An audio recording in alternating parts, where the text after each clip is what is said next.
Actuellement, la majorité de la population mondiale respire un air nocif, causant environ 4,2 millions de décès par an.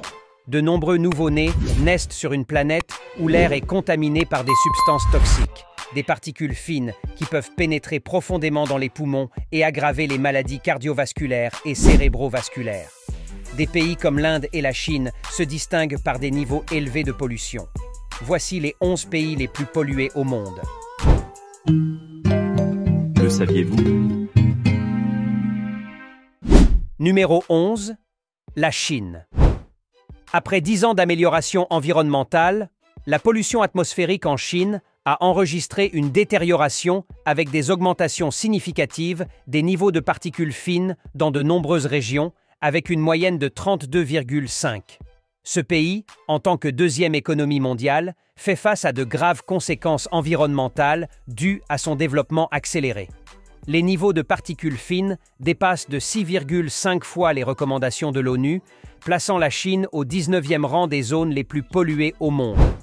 La qualité de l'air dans les villes chinoises est un exemple de croissance économique rapide sans contrôle adéquat sur les émissions, avec une augmentation des déchets chimiques qui contaminent les rivières.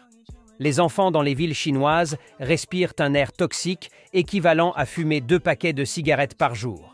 Si cette tendance se poursuit, elle pourrait causer des dommages environnementaux significatifs. Des villes comme Pékin sont connues pour leur épaisse brume et le smog, particulièrement visibles en hiver.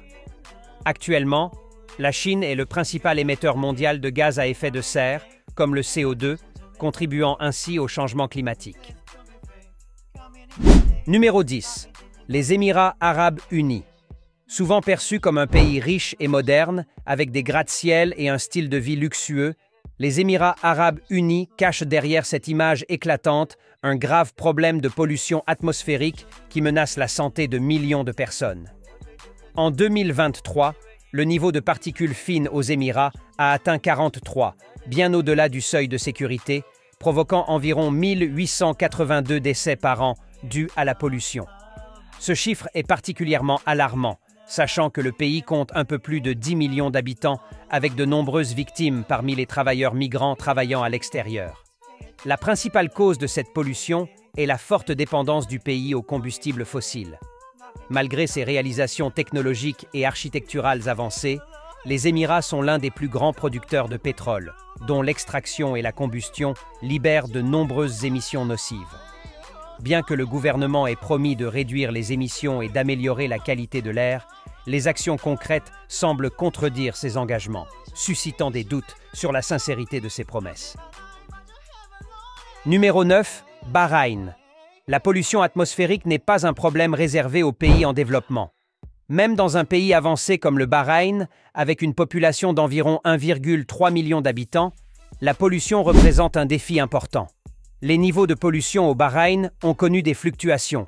Les concentrations de particules fines sont passées de 59,8 en 2018 à 39,71 en 2020, puis ont augmenté à 66,6 en 2022 pour redescendre à 39,2 entre 2020 et 2023. Cette pollution est principalement causée par les activités de production d'énergie et les émissions industrielles. Le secteur pétrolier et gazier, essentiel à l'économie du Bahreïn, est un contributeur majeur à la pollution. La capitale, Manama, est souvent enveloppée de smog, illustrant la difficulté du pays à gérer la qualité de l'air. De plus, les tempêtes de sable et l'utilisation massive de véhicules personnels contribuent également à l'aggravation de la pollution. Numéro 8. Pakistan. Avec un niveau de particules fines de 73,7, la pollution atmosphérique au Pakistan est passée d'un problème grave à une véritable crise. À Lahore, la capitale culturelle et économique du Pendjab, la situation est particulièrement critique. En 2023, la concentration moyenne de particules fines à Lahore a atteint 99,5 microgrammes par mètre cube, soit 20 fois le seuil recommandé. D'autres grandes villes, comme Faisalabad, Peshawar, Rawalpindi, Karachi et Islamabad, sont également confrontées à de graves problèmes de pollution.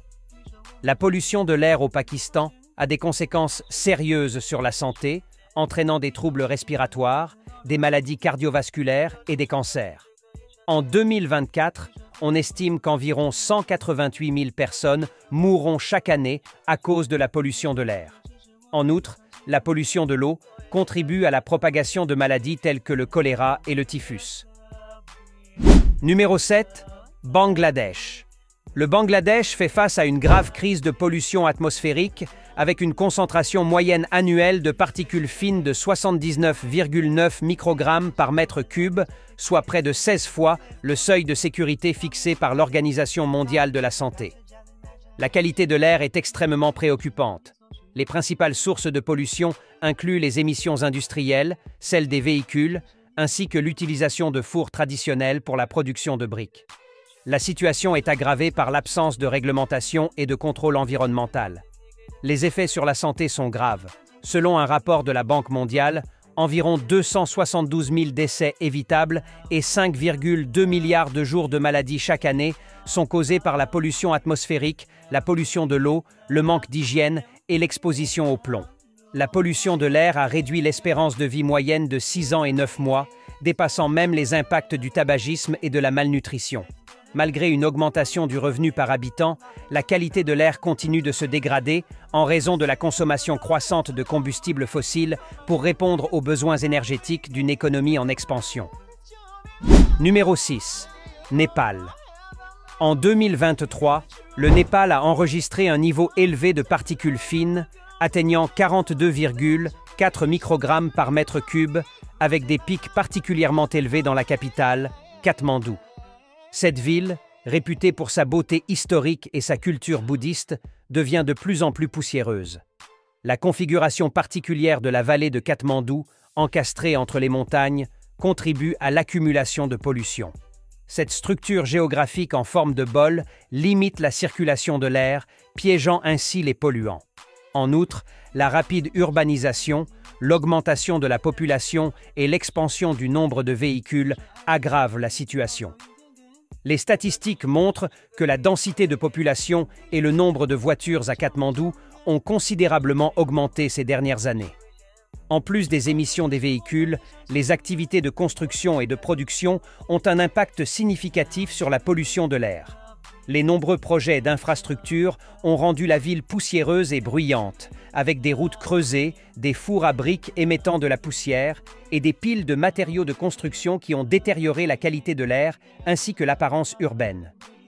Numéro 5. Indonésie. L'Indonésie est rapidement devenue l'un des pays les plus pollués au monde, avec un niveau de particules fines de 37,1. Le pays fait également face à une grave déforestation, ayant perdu 40% de ses forêts en moins de 50 ans. Jakarta, la capitale, est l'une des villes les plus polluées, avec des émissions atmosphériques comparables à celles de nombreuses grandes villes européennes. Chaque année, environ 232 974 personnes meurent à cause de la pollution en Indonésie. Ces décès sont répartis ainsi: 12 373 dus à la pollution de l'air, 70 400 à la pollution de l'eau, 16 331 à la pollution au travail et 32 850 liés à la pollution au plomb. Les principales sources de pollution à Jakarta incluent la fumée des usines, les centrales à charbon et le trafic intense. Le gouvernement indonésien a encouragé l'utilisation des transports publics et vise à avoir 53 500 véhicules électriques d'ici 2030. En outre, il a promis de stopper la construction de nouvelles centrales à charbon à partir de 2023 et de parvenir à des émissions nettes de carbone nulles d'ici 2050. Actuellement, il existe 10 centrales à charbon dans un rayon de 100 km autour de Jakarta. Numéro 4. Burkina Faso. Situé en Afrique de l'Ouest, le Burkina Faso est un pays enclavé qui fait face à un grave problème de pollution atmosphérique. En 2023, la concentration de particules fines à Ouagadougou, la capitale, a atteint 46,6 microgrammes par mètre cube, dépassant de 9 fois la limite autorisée, faisant du pays l'un des plus pollués au monde. Cette pollution est principalement causée par une urbanisation rapide. En 10 ans, la population de Ouagadougou est passée d'1 million à 3,4 millions, soit une augmentation de 81%. Ce développement accéléré a mis à rude épreuve les infrastructures et l'environnement. Plus de 80% des ménages à Ouagadougou utilisent encore la biomasse, comme le bois et le charbon, pour cuisiner, ce qui contribue aux émissions nocives. En outre, la majorité des véhicules en circulation sont obsolètes, avec une moyenne d'âge de 14 ans, aggravant ainsi la pollution. Ces véhicules anciens représentent 75% du parc automobile et émettent des niveaux élevés de polluants. L'expansion urbaine rapide et le développement désorganisé des zones périphériques ont conduit à la création de routes non asphaltées qui soulèvent des quantités importantes de poussière aggravées par les vents de l'harmattan venant du Sahara. Cette pollution a de graves conséquences sur la santé, les infections respiratoires étant la principale cause de décès au Burkina Faso. Les groupes les plus pauvres sont les plus exposés, vivant souvent dans des zones à forte pollution. Numéro 3. Inde. Malgré une prise de conscience croissante concernant la protection de l'environnement, l'Inde continue de faire face à une grave crise de pollution. Des études récentes montrent une détérioration significative de la qualité de l'air dans le pays, avec des millions de personnes exposées à des niveaux de pollution bien au-delà des normes de sécurité. En 2023, plusieurs villes indiennes figuraient parmi les plus polluées au monde, avec une concentration de particules fines atteignant 54,4 microgrammes par mètre cube, soit près de 11 fois le seuil de sécurité. La pollution atmosphérique en Inde menace non seulement la santé publique, mais cause également environ 2 millions de décès prématurés chaque année. Une des principales causes est l'utilisation massive de biomasse, comme le bois et les résidus agricoles, pour la cuisson et le chauffage. L'Inde consomme 10 fois plus de bois de chauffage que les États-Unis et l'efficacité limitée des poêles contribue à l'émission de fumée et d'autres polluants. En outre, la production croissante d'énergie à partir du charbon et le trafic congestionné dans les grandes villes aggravent la situation. La faible vitesse moyenne des véhicules entraîne une augmentation significative des émissions. Malgré les efforts pour améliorer la qualité de l'air, l'Inde continue de faire face à des défis persistants pour mettre en œuvre des politiques efficaces de réduction de la pollution atmosphérique et améliorer la santé publique. Numéro 2. Qatar. Bien qu'il soit l'un des pays les plus riches au monde en termes de PIB par habitant, le Qatar fait face à de graves problèmes de pollution proportionnels à sa population. L'indice de pollution par les particules fines est de 37,6, ce qui souligne des défis importants, notamment en matière de sécurité de l'eau, tant pour l'usage résidentiel qu'industriel. Avec une population en rapide croissance dépassant les 2 millions d'habitants, le Qatar est fortement impacté par l'augmentation des projets de construction et le trafic aérien intense, notamment pendant la Coupe du Monde entre 2020 et 2022. Le Qatar a été critiqué pour le nombre élevé de vols, Qatar Airways opérant de nombreux trajets entre Doha et Dubaï, ce qui a fortement contribué aux émissions de l'événement. Le pays a cependant pris des engagements climatiques avec un objectif de réduction des émissions de 25% d'ici 2030. Malgré les projets de capture et de stockage du carbone et l'intégration d'une centrale solaire capable de couvrir jusqu'à 10% de ses besoins énergétiques, il reste encore beaucoup à faire pour relever pleinement les défis environnementaux, améliorer la qualité de vie et réduire l'impact environnemental. Numéro 1. Égypte.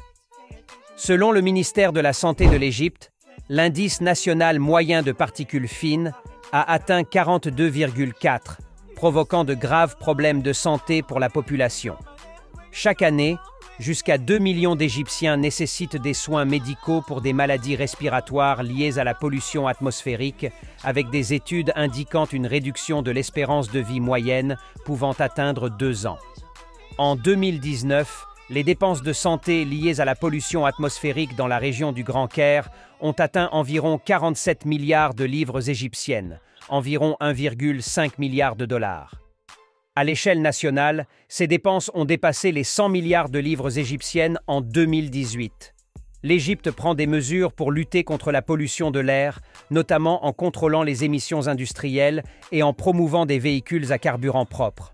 Cependant, selon un rapport de la Banque mondiale de 2013, les politiques de contrôle de la pollution restent fragmentées et manquent d'intégration systématique, comme le montre la gestion insuffisante des espaces verts. Ironiquement, des projets de développement d'infrastructures, tels que l'expansion des routes et la construction de canaux ont conduit à une déforestation importante, en contradiction avec les objectifs d'adaptation climatique. Avec la hausse prévue des températures moyennes annuelles de 2 à 3 degrés Celsius dans les années à venir, l'Égypte devra faire face à une plus grande fréquence d'événements climatiques extrêmes, aggravant les risques pour la santé et les conditions de vie en raison de l'interaction complexe entre ces événements et la pollution atmosphérique.